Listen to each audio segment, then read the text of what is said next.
নমস্কার বন্ধুরা, কেমন আছেন সবাই? মিত্তুরের ছেলে আপনাদের সবাইকে স্বাগত। আজ আমি মিষ্টি দোকানের মতন পারফেক্ট কাঠি গজা রেসিপি নিয়ে আপনাদের সামনে হাজির হয়েছি। প্লিজ বন্ধুরা, আমার রেসিপির ভিডিওটা পুরোটা দেখার অনুরোধ রইল। আর আমার রেসিপিটা যদি ভালো লাগে, লাইক, কমেন্ট ও শেয়ার করবেন। আরও রেসিপি পেতে আমার চ্যানেলটাকে সাবস্ক্রাইব করে আমার পাশে থাকবেন। আর আমার সমস্ত সাবস্ক্রাইবার বন্ধুদের অসংখ্য ধন্যবাদ আমার পাশে থাকার জন্য। তো চলুন দেখে নিই আজকের রেসিপিটা। এখানে আমি গজা বানানোর জন্য নিয়ে নিচ্ছি 2 কাপ ময়দা। ময়দা দিয়ে গজাটা বানাবো, তবে টেস্টটা ভালো হবে। কেউ চাইলে আটা দিয়েও বানাতে পারেন, সেটাতে খুব একটা খারাপ হয় না। তবে পারফেক্ট গজার টেস্ট পাওয়ার জন্য ময়দা দিয়েই বানাবো। সঙ্গে আমি নিয়ে নিচ্ছি কালো জিরাটা 1/2 চামচ। কালো জিরার ফ্লেভারটাই গজার সঙ্গে ভালো লাগে, কালো জিরাটাই শুধু দেবো। আর দিয়ে দিয়েছি স্বাদ মতো নুন।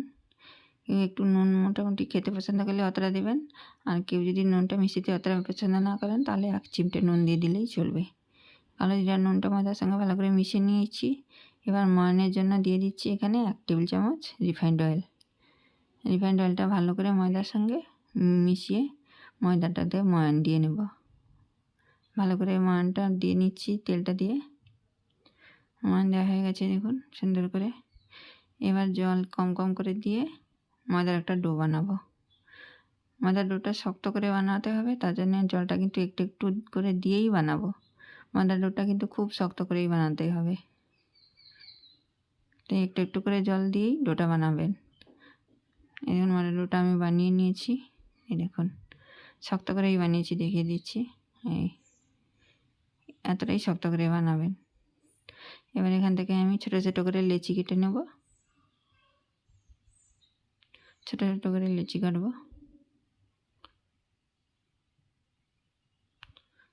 লেচি কাটা হয়ে গেছে। এবার একটা নিয়ে করে হাতে আমি প্রথমে লম্বা করে নিচ্ছি। এরকম লম্বা করে নেবেন, নিয়ে একে লম্বা করেই বেলতে হবে। আমি যেমন করে দেখাচ্ছি এইরকম করেই বেলে নেবেন।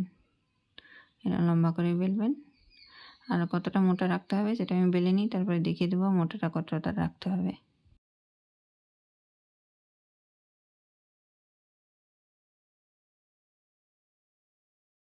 আমি বেলে নিয়েছি, এই দেখুন মোটাটা এইদিকে অতটা রাখতে হবে। এইরকম করে মোটা করেই বেলবেন আর এরকম লম্বা করে বেলবেন। এবার একটা ছুরি দিয়ে এরকম করে সরু সরু করে কেটে নেবেন।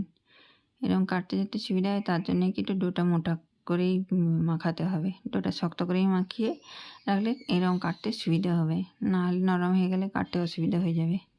আগে থেকে কিছুটা আমি কেটে নিয়েছিলাম তৈরি করে, এখন কিছুটা কেটে নিয়েছি। এগুলো এবার ভেজে নেব। কড়াইতে তেল বসিয়ে দিয়েছি ওইদিকে গ্যাসে।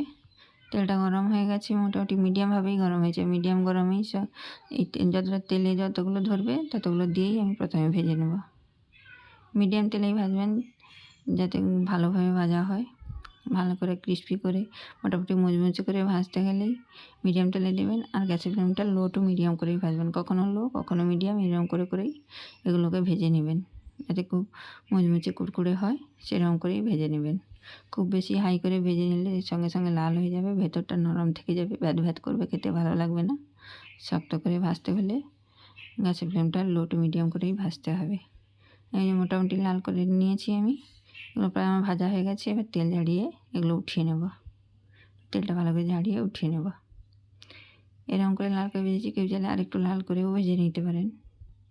এগুলো তুলে নিচ্ছি। বাকি আর যেগুলো আছে সেগুলো তৈরি করে আমি ভেজে নিয়ে তারপরে প্রিপারেশানটা আপনাদের সামনে আমি দেখাচ্ছি। যেগুলো আছে সেগুলো আমি ভেজে নিচ্ছি এখন। সবগুলো আমার ভেজে নিয়েছি। এখন এই প্রিপারেশানটা এবার আমি দেখাচ্ছি। এখানে গ্যাসে একটা প্যান বসিয়ে দিয়েছি। প্যানে আমি মেপে জল দিয়ে দিচ্ছি। 1 কাপ জল দিলাম, আর সঙ্গে 1/4 কাপের থেকে একটু কম জল দিলাম। মিষ্টির একটা চিনি রস বানাবো গজার জন্য, তাই জল দিলাম। আর এখানে চিনি দিয়েছি 1/2 কাপ আর 1 টেবিল চামচ। মোটামুটি গজার উপরে যে হালকা চিনির আস্তরণটা, সাদা আস্তরণটা দেওয়া হয়, তার জন্য এই চিনি রসটা বানানো। এবার কেউ যদি গজার উপরে চিনি আস্তরণটা একটু বেশি খেতে চান তাহলে চিনিটা আর 1 টেবিল চামচ বাড়িয়ে দেবেন। আমি মোটামুটি পাতলা একটা আস্তরণ দিয়ে বানাবো। মিষ্টিটা একটু কম লাগবে, খেতে ভালো লাগবে, তার জন্যই আমি এই পরিমাণ চিনিটা নিয়েছি। কেউ একটু বেশি মিষ্টি খেতে চাইলে চিনিটা আর 1 টেবিল চামচ বাড়িয়ে দিবেন। জল বাড়ানোর কোনো দরকার নেই, চিনির পরিমাণটা খালি 1 টেবিল চামচ বাড়িয়ে দেবেন। এবার চিনিটা জলের সঙ্গে ভালো করে ফুটিয়ে নেবো। সঙ্গে একটা ছোটো এলাচ ফাটিয়ে দিয়ে দিয়েছি। এলাচের ফ্লেভারটা চিনির রসে এসে গেলে খেতে ভালো লাগবে। চিনিটাকে এক তার হওয়া পর্যন্ত ঘন করে ফুটিয়ে নেব। মোটামুটি 10 থেকে 15 মিনিট মতন মিডিয়াম ফ্লেমে ফুটালেই চিনির রসটা হয়ে যাবে। দেখুন চিনির রসটা ঘন হয়ে গেছে, এটা এক তারও হয়ে গেছে। হাত দিয়ে দেখিয়েছি, কিন্তু ভিডিওতে ভালোভাবে স্পষ্ট বোঝা যায়নি, তার জন্য ক্ষমা চেয়ে নিচ্ছি। মুখে বলে দিলাম। এক তার হওয়া পর্যন্ত এরকম চিনির রসটা ঘন হওয়া পর্যন্ত মোটামুটি ফুটিয়ে নেবেন। চিনির রসটা কিন্তু রেডি হয়ে গেছে। এবার যেগুলো ভেজে রেখেছি এগুলো এখানে আমি সব দিয়ে দিচ্ছি। সবগুলো দিয়ে মিষ্টি রসটার সঙ্গে এখন মিশিয়ে নিচ্ছি। চিনির রসটা গরম আছে, তাই এখন ওই রকম মনে হচ্ছে। ঠান্ডা হলে আস্তে আস্তে চিনির যে পাতলা সাদা আস্তরণটা গজার উপরে পড়ে সেটা এসে যাবে। গ্যাসের ফ্লেমটা কিন্তু অফ করে দিয়েছি। এখন অফ করে দিয়েই মিষ্টি রসের সঙ্গে এগুলো সব মিশিয়ে নিচ্ছি গজাগুলোকে। এই দেখুন ঠান্ডা, নাড়াতে নাড়াতে প্রায় ঠান্ডা হয়ে এসেছে মোটামুটি। গজার উপরে দেখুন সাদা সাদা চিনি আস্তরণটা এসে গেছে। আমি একটু কম মিষ্টি দিয়েছি বলে এরকম কম সাদা আস্তরণ। কেউ যদি একটু বেশি মিষ্টি খেতে চান তাহলে চিনি পরিমাণটা ওই 1 টেবিল চামচ মতন বাড়িয়ে দেবেন। এই দেখুন বন্ধুরা, আমি প্লেটে করে ট্রান্সফার করে নিয়েছি গজাগুলোকে। কতটা সুন্দর হয়েছে দেখুন, দেখতে কতটা সুন্দর হয়েছে, টেস্টও সুন্দর হয়। আর বন্ধুরা, আমার ভিডিওটা ভালো লাগলে পরিবার পরিজন বন্ধু বান্ধব জানা পরিচিত সবার মধ্যে শেয়ার করবেন প্লিজ বন্ধুরা, প্লিজ।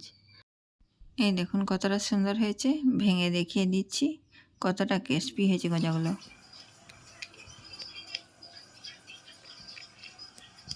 ফুল ভিডিওটা দেখার জন্য ধন্যবাদ বন্ধুরা, টাটা।